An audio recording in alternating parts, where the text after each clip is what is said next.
Entonces, se considera un desarrollo sexual precoz a la aparición de signos, ya va, que esto eh, se me cerró acá. Listo.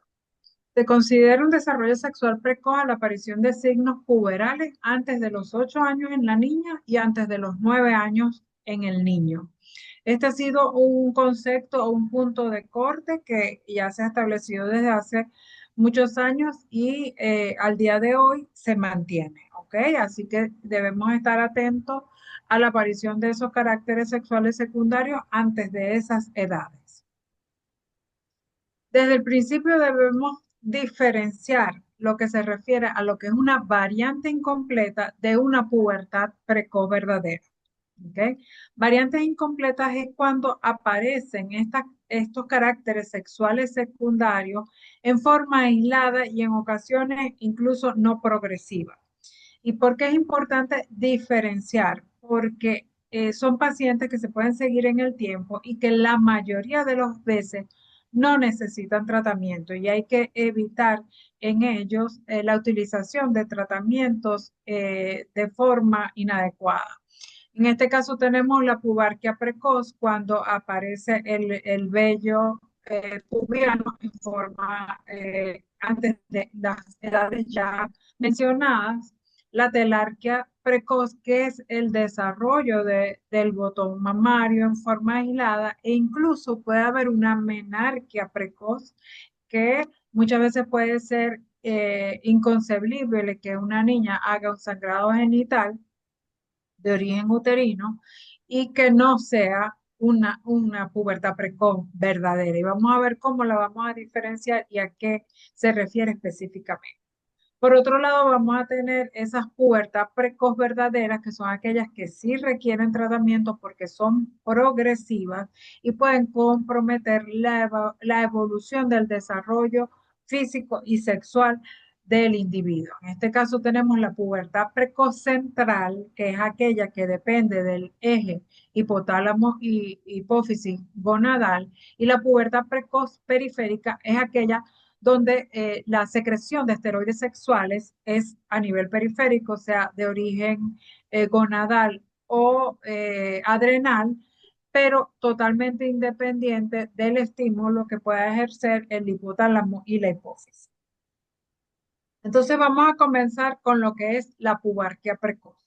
Es la aparición prematura de vello púbico asociado o no a otros signos androgénicos. Es decir, se nos puede presentar ese niño solo con el vello a nivel genital. Sin embargo, la mayoría de las veces hay un antecedente previo de esa sudoración de olor apocrino. Algunos lo describen como bronhidrosis o olor apocrino, esa característica del sudor. Además, se puede presentar acné y también vello axilar. La mayoría de las veces, esta manifestación es consecuencia de una adrenarquia prematura. ¿Y qué es la adrenarquia? La adrenarquia es el despertar de la glándula suprarrenal. Nuestra glándula suprarrenal tiene una capa, que es la capa reticular, que es la más interna de la corteza adrenal, donde ella va a secretar andrógenos adrenales y forma parte de un fenómeno madurativo que ocurre entre 1 a 2 años, suele ocurrir entre 1 o 2 años antes del inicio de la pubertad. Y tiene sus funciones bien específicas en el sentido que va preparando el organismo al inicio de ese desarrollo sexual. Usualmente se caracteriza por una aceleración de la velocidad de crecimiento por encima de la que el niño escolar venía previamente creciendo. Es algo totalmente fisiológico y no suele requerir tratamiento. Sin embargo, un pequeño porcentaje de los pacientes que se presentan por pubarquia precoz va a ser consecuencia de una hiperplasia adrenal congénita, que es la segunda causa en estos pacientes. y la hiperplasia es un defecto congénito que es consecuencia de una mutación genética donde hay una alteración enzimática en la síntesis de cortisol y por rémora vamos a tener acumulación de andrógenos adrenales que van a condicionar las manifestaciones androgénicas en ese individuo. Nosotros estamos muy familiarizados con la hiperplasia adrenal que puede causar ambigüedad genital al nacer. Sin embargo, existe una forma no clásica que se puede manifestar en edades mucho más tardías y que se pueden manifestar simplemente por una pubarquia precoz. Sin embargo, al ahondar en ese paciente, nos vamos a encontrar con que ese paciente, además de tener las hormonas alteradas, va a tener un avance significativo en la maduración ósea.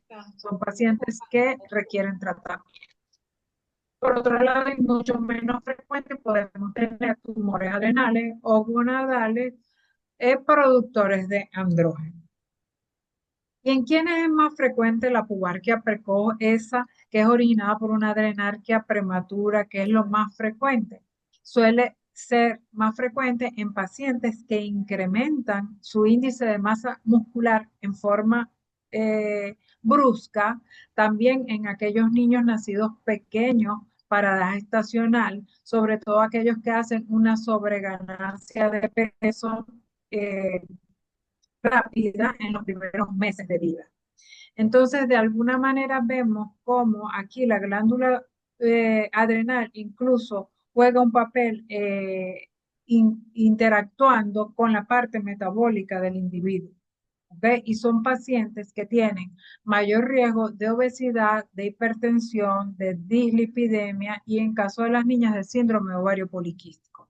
Por eso cuando tenemos una paciente que tiene un paciente que tiene pubarquia precoz, sobre todo si es del sexo femenino, y ya descartamos causas patológicas y nos quedamos con que es una adrenarquia prematura, siempre es importante recomendar a estas familias estimular un estilo de vida saludable, que el niño realice actividad física en forma regular, que eviten la obesidad, evitar los alimentos ultraprocesados, las gaseosas, consumir alimentos en forma balanceada. Entonces, desde esa edad, cuando incluso no tienen, puedan no tener exceso de peso, hay que hacer estas recomendaciones, ya que el solo hecho de tener una pubarquia precoz aislada aumenta el riesgo cardiometabólico.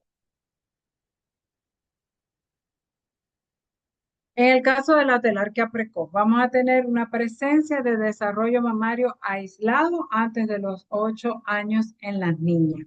Recuerden siempre diferenciar, a veces hay una confusión que cuando hay un varón con desarrollo mamario dicen telarquía, ¿no?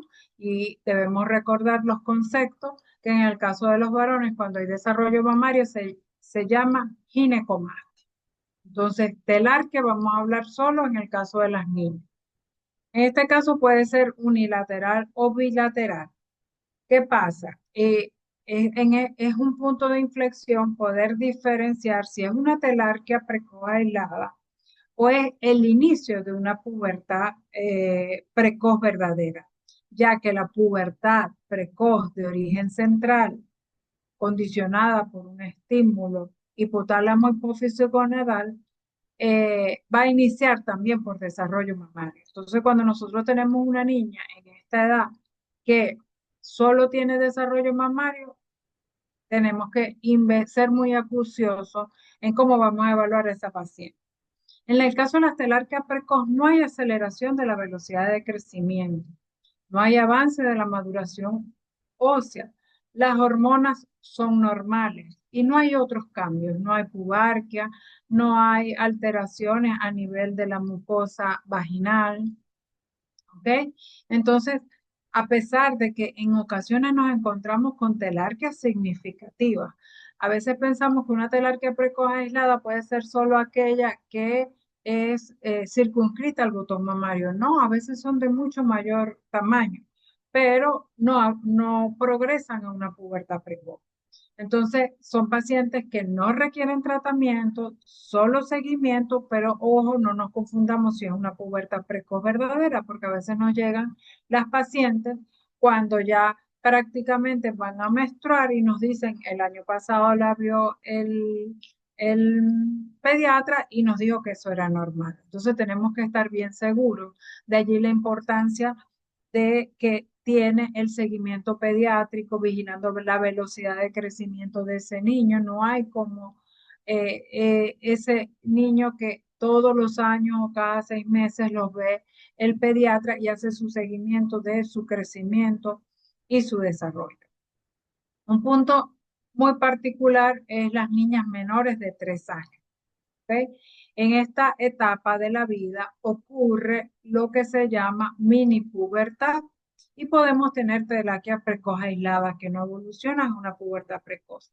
Incluso en estas pacientes a veces tenemos picos hormonales porque es característico de esta edad llamada mini pubertad. Y no quiere decir que va a progresar a una pubertad precoz, pero igualmente no tenemos modificaciones a nivel de genitales, no hay aceleración de la maduración ósea y no hay avance de la edad ósea, lo cual es muy delicado evaluar en esta edad, ya que en los 2 primeros años de vida la diferenciación que hay en la edad ósea a nivel de mano es muy pobre. Entonces, muchas veces en esta edad nos valemos de hacer rayos X en rodilla o rayos X en tobillo y evaluar de forma más acuciosa lo que es la maduración de la edad ósea en este grupo etario.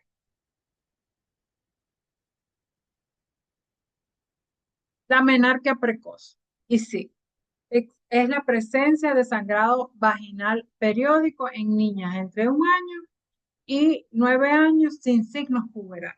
Entonces son esas niñas que nos sorprenden con un sangrado genital y a lo que las vamos a evaluar, no encontramos desarrollo mamario, no encontramos vello genital, no hay modificaciones en la mucosa vaginal. Entonces es algo de preocupar mucho y es un diagnóstico de descarte.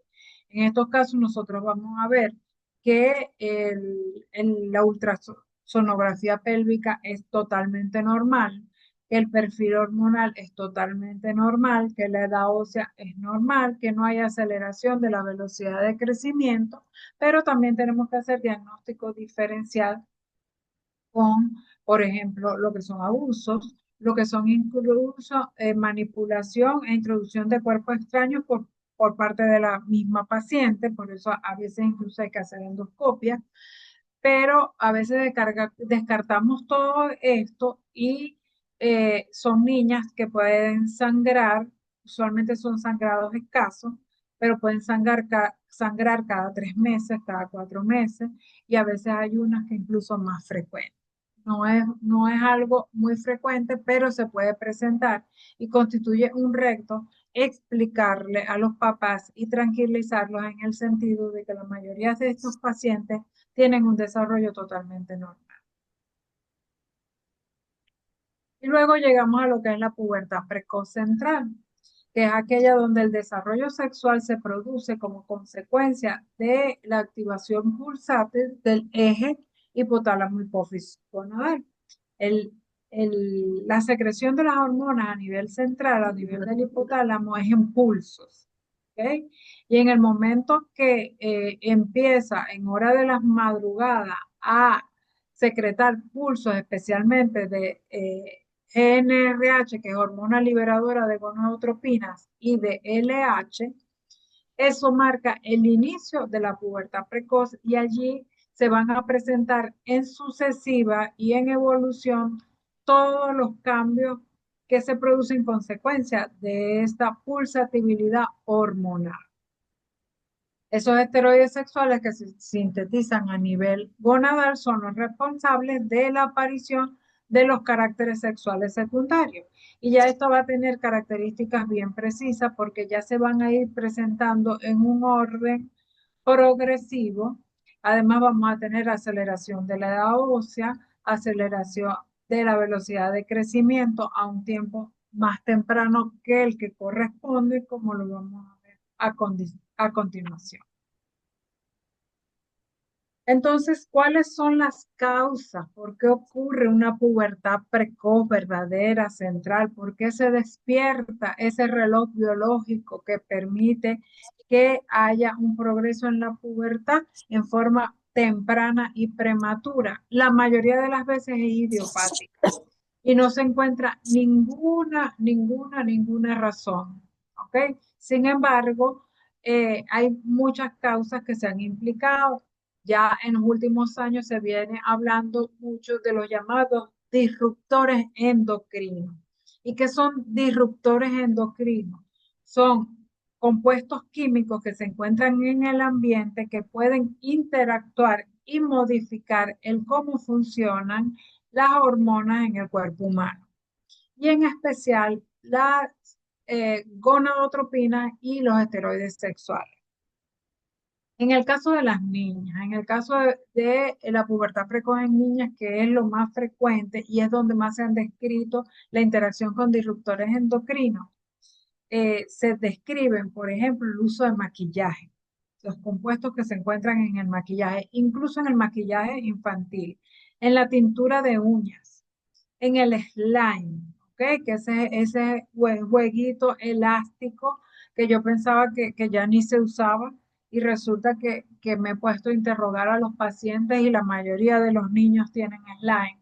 Entonces son cosas que se le deben recomendar a los pacientes restringir y eliminar.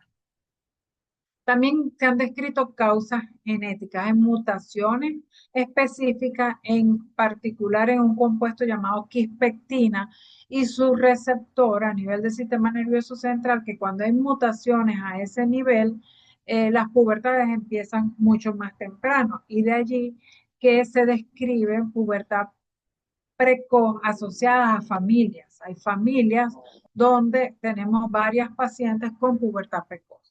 En algunas anormalidades cromosómicas también se puede presentar pubertad precoz. En la exposición temprana a esteroides sexuales. Y aquí quiero enfatizar, porque veo con preocupación el uso eh, exagerado de testosterona en los varones y de cremas con estradiol en las niñas. ¿Ok?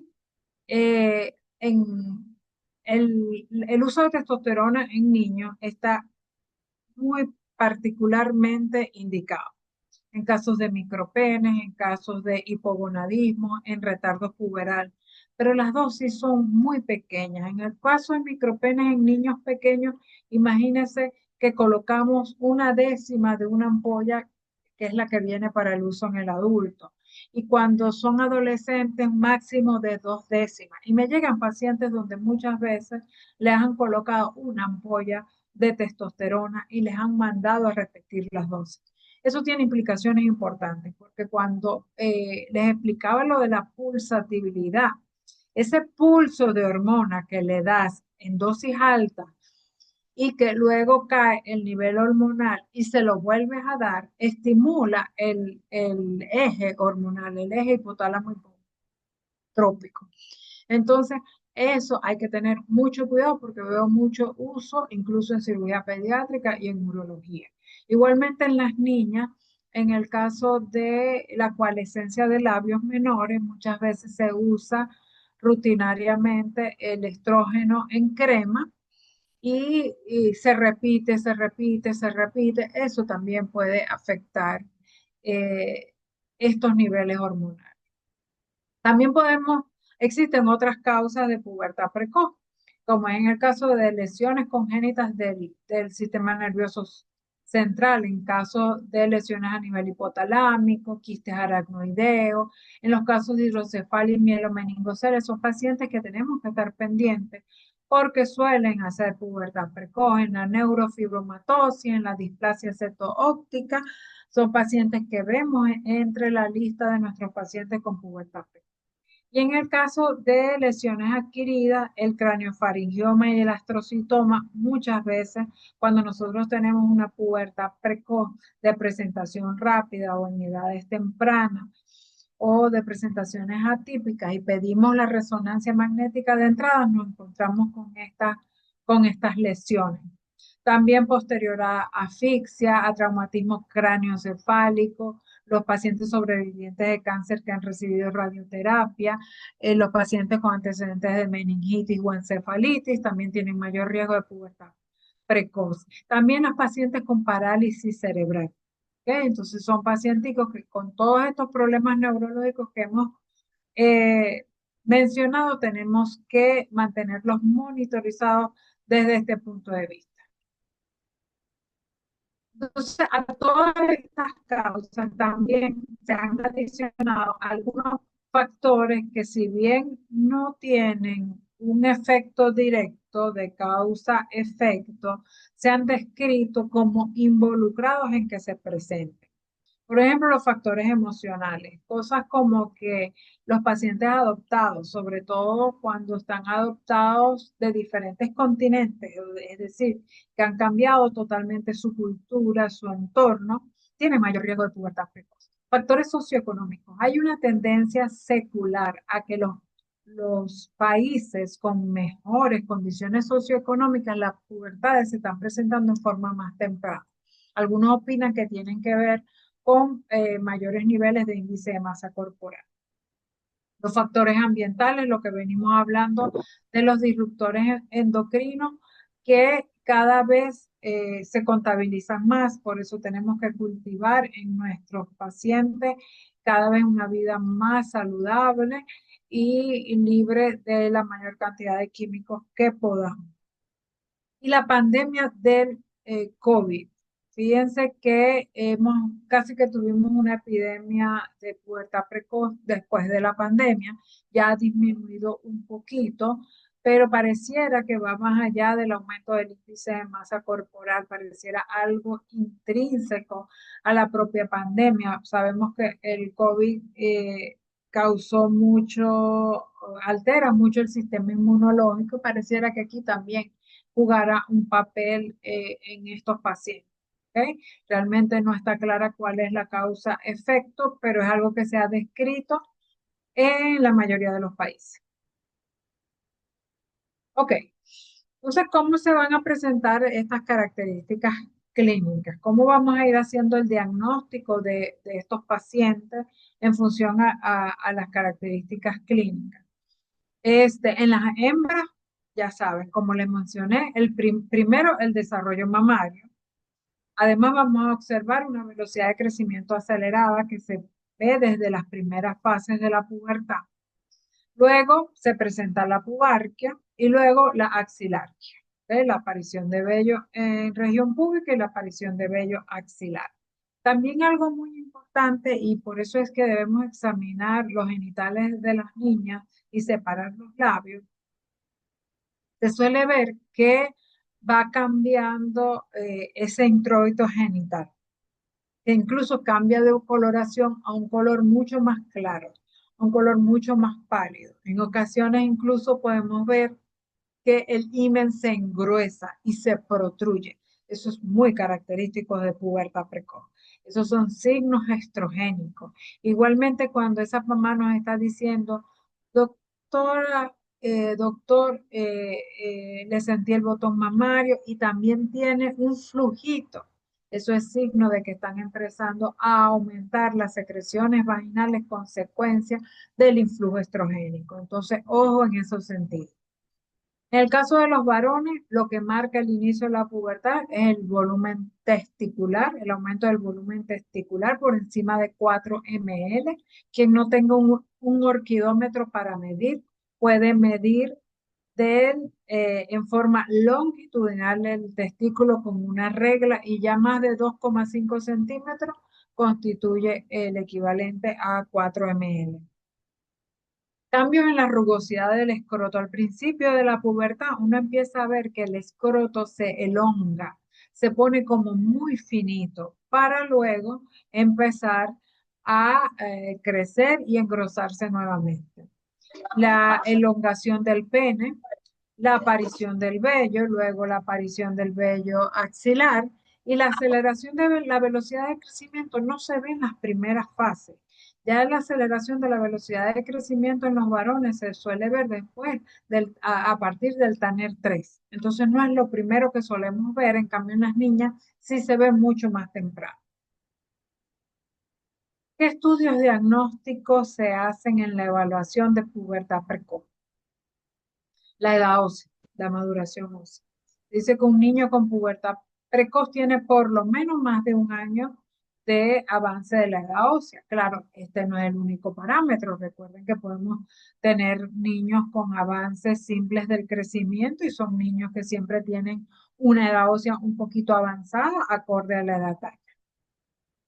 En el caso de las niñas, el ultrasonido pélvico. Y en este punto tenemos que tener ecosonografistas que estén acostumbrados a trabajar con niñas, porque se necesitan mediciones bien precisas. A nosotros no nos sirve que nos reporten ecograma pélvico infantil o que nos reporten ovarios no evaluables por la edad del paciente. Eso es inaceptable porque un ecografista acostumbrado a trabajar con niños es capaz de verle los ovarios a una niña recién nacida y medirle. Entonces, ojo con eso. Entonces, en la zona donde ustedes trabajen, conéctense con un ecografista que sea preciso en estos casos para que ustedes les envíen los pacientes que tienen dudas. Cuando pensamos en pubertad precoz, cuando el útero mide más de 35 o 40 milímetros, o cuando los ovarios tienen un volumen de más de 2 ml. ¿Ok? Lo otro que vamos a hacer son las determinaciones hormonales. Nosotros medimos LH, FSH, estradiol en la niña, LH, FSH, testosterona total en el varón.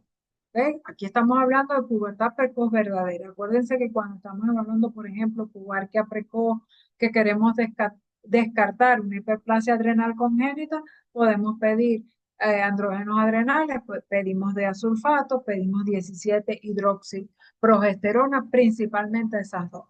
Pero en el caso de pubertad precoz verdadera, de origen central, medimos LH, FSH, estradiol o en el varón LH, FSH, testosterona total. El indicador más importante para ver si el paciente está en pubertad o no es LH, pero igualmente debe ser hecho en laboratorios con alta precisión que utilicen reactivos para quimioluminiscencia.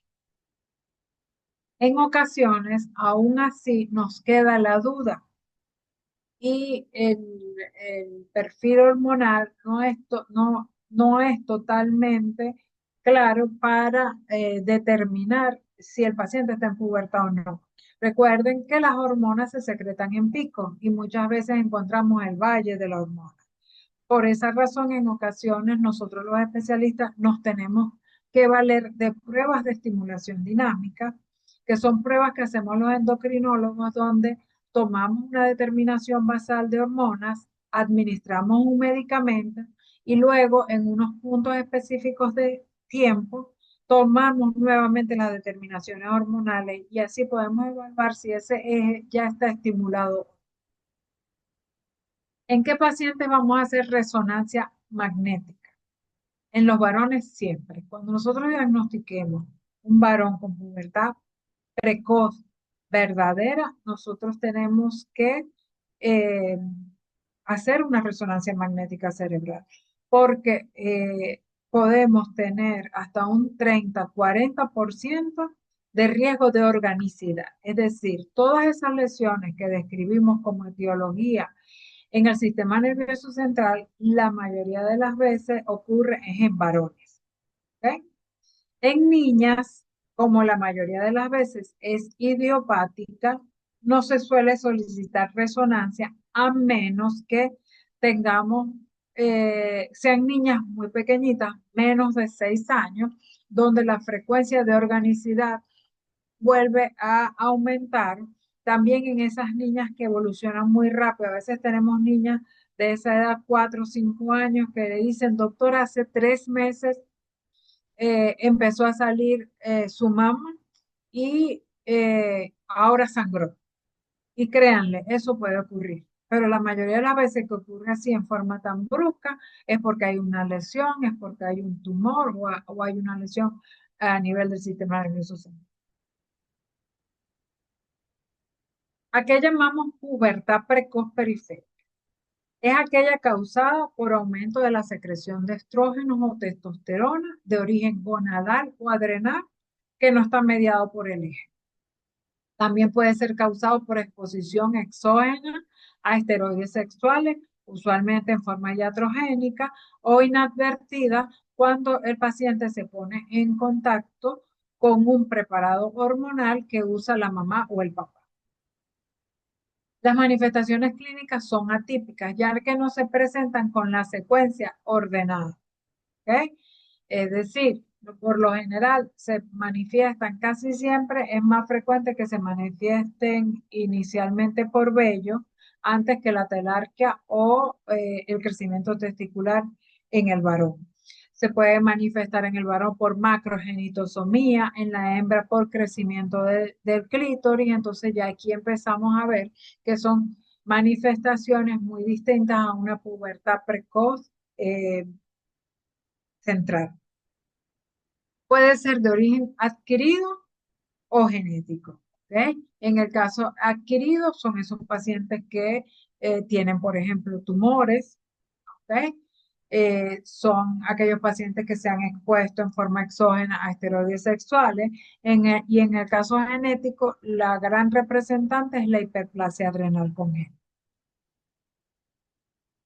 Entonces aquí podemos ver, fíjense, en las hembras tumores ováricos, en los varones pubertad precoz masculina familiar, los tumores de células de Leydig, tumor secretor de gonadotropina coriónica humana. En ambos sexos, el síndrome McCune-Albright. Síndrome McCune-Albright es una mutación genética a nivel de un receptor donde el paciente se caracteriza por una triada muy típica, que son manchas oscuras en piel, ¿ok? Son manchas grandes que afectan usualmente un área importante de la piel.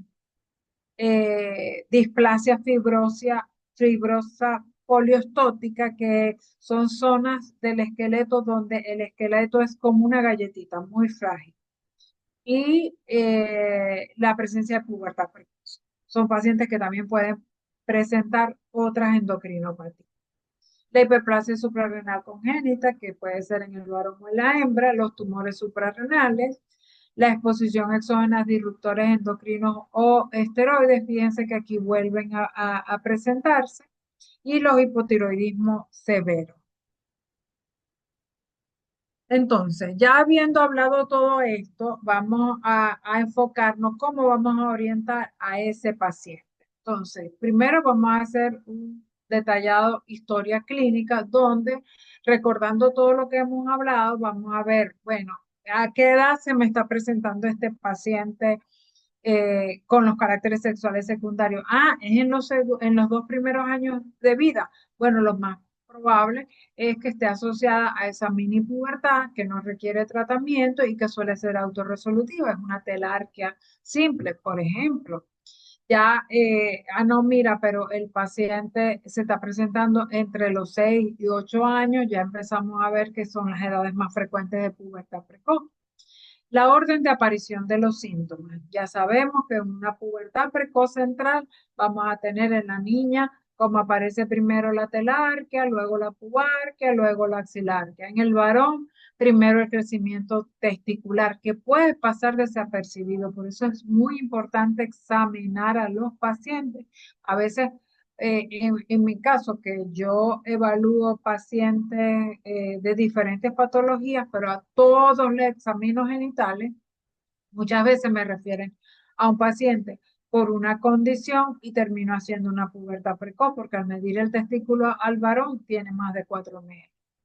La velocidad de progresión de los síntomas. Cuando es una pubertad precoz central, es una progresión más lenta, ¿ok? O sea, lleva su tiempo que crezca el tejido mamario, que crezca el útero, ¿ok? Y se va presentando. Cuando es debido a tumores, es una forma, por ejemplo, Hay trastornos visuales. A veces nos los envía el paciente, el oftalmólogo. ¿Ok? Porque el niño empieza a caerse, a tropezarse y resulta que tiene una lesión a nivel del sistema nervioso central. O si hay convulsiones, déficit neurológico o ha sufrido una injuria en el sistema nervioso central, entonces ya aquí empezamos a pensar en un origen central. Antecedentes familiares, tenemos que preguntar, ¿hay consanguinidad en los padres? A veces se nos presentan con una pubarquia, hay consanguinidad en los padres, tiene una edad ósea avanzada, entonces empezamos a concatenar y es frecuente, es posible que sea, por ejemplo, una hiperplasia adrenal que sabemos que se heredan en forma autosómica recesiva. Entonces, esta es la manera donde nosotros vamos a través del interrogatorio concatenando todos estos elementos de los que hemos ido conversando. ¿Y qué es importante al examen físico? Para irnos orientando hacia si es una pubertad precoz central, periférica o es una variante de estas no progresivas. Peso y estatura.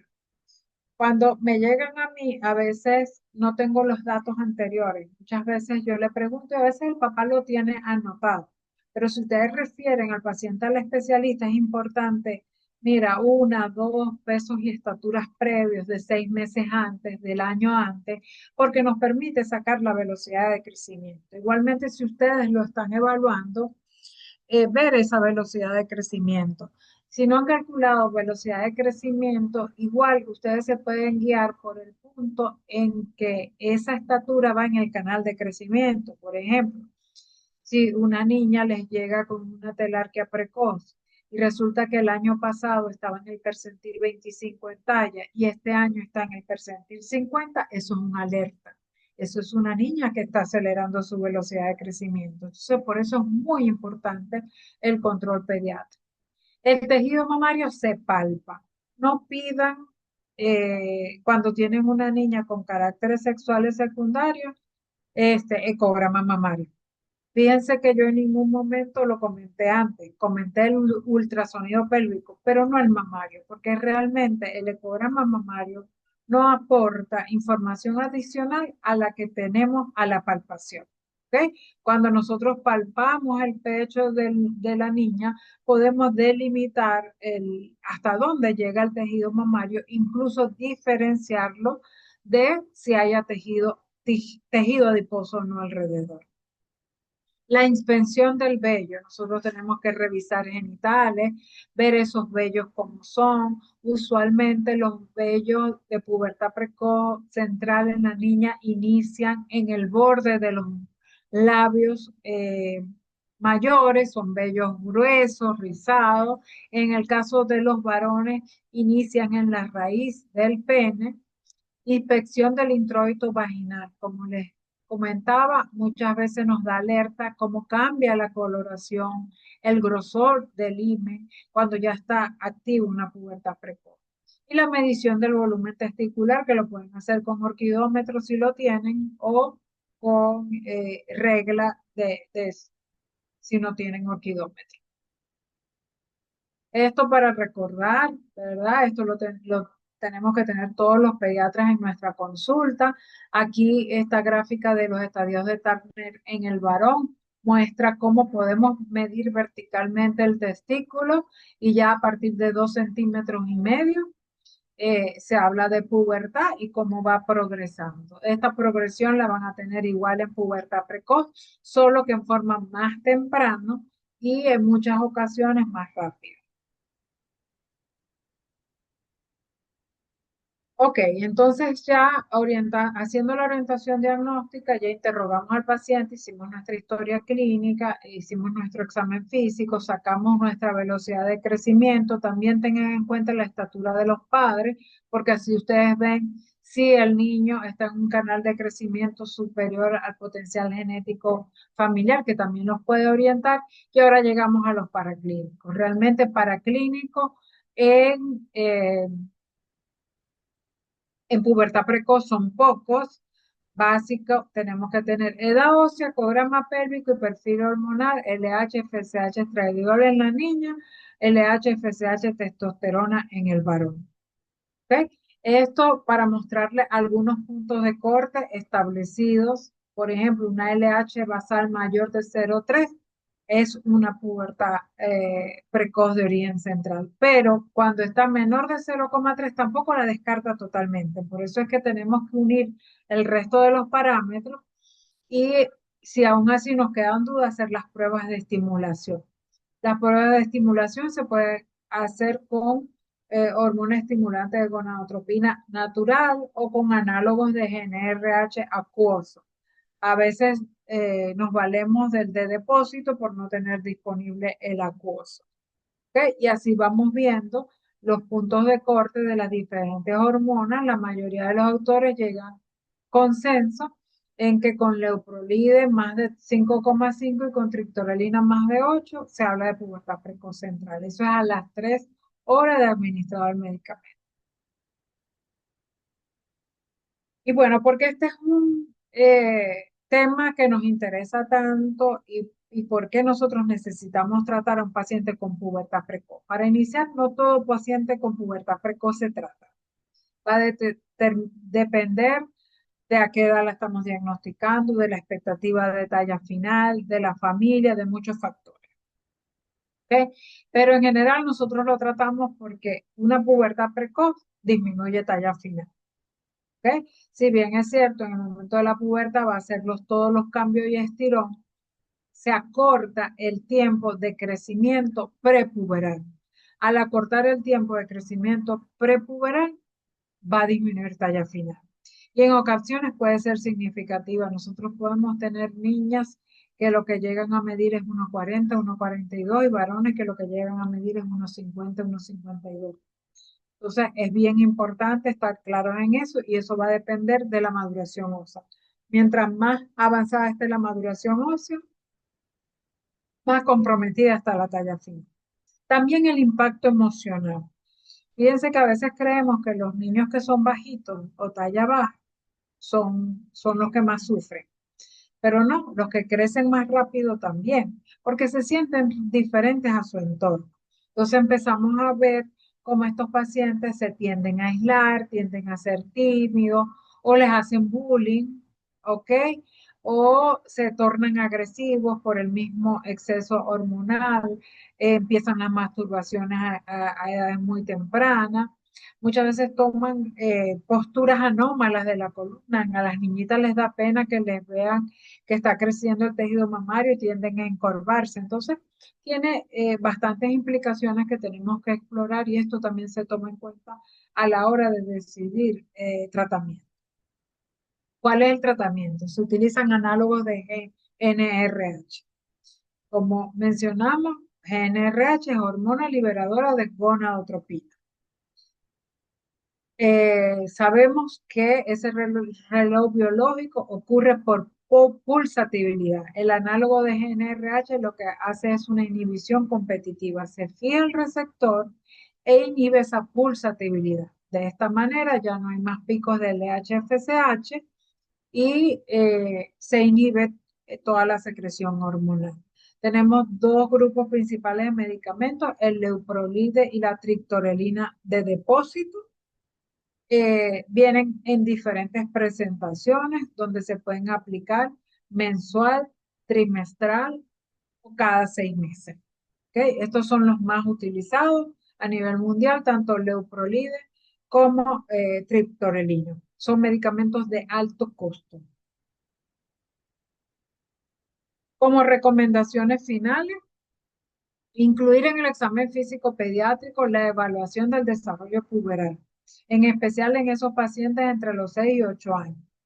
Siempre graficar estatura, peso en las curvas correspondientes, porque allí nos vamos a dar cuenta cuando el paciente está cruzando percentil. Y comparar con el potencial genético familiar.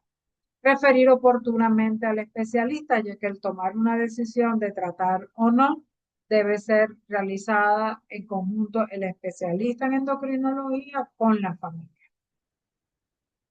Bueno, muchas gracias. Un saludo de Maracaibo de parte de todo mi equipo de trabajo y estoy atenta a las inquietudes y preguntas que ustedes tengan a ver realizar.